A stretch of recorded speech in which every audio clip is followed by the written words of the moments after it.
రాజీ అనే ఒక అమ్మాయి తన బాయ్ ఫ్రెండ్తో, బిఎఫ్ అంటే ఎవరండి, బాయ్ ఫ్రెండ్తో 8 రోజుల పాటు కెనడాలోను మరియు జర్మనీ అనేటువంటి ఈ 2 దేశాల్లో గడిపిందంట. 8 రోజుల పాటు ఈ 2 దేశాల్లో ఎంజాయ్ చేసింది అన్నట్టు దాని అర్థం.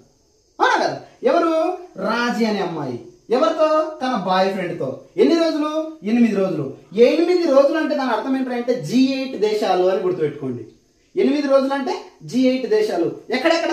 కెనడా మరియు జర్మనీలో. సో దాన్ని విపులకరంగా నేను వివరిస్తాను చూడండి. ఆర్ అంటే ఏంట్రా అంటే రష్యా, ఆర్ అంటే రష్యా, ఏ అంటే అమెరికా. ఇది గుర్తుపెట్టుకుంటే మీకు అభివృద్ధి చెందిన దేశాలు కూడా గుర్తుండిపోతాయండి. జే అంటే జపాన్,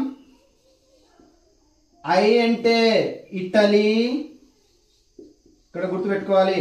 ఐ అంటే ఇటలీ,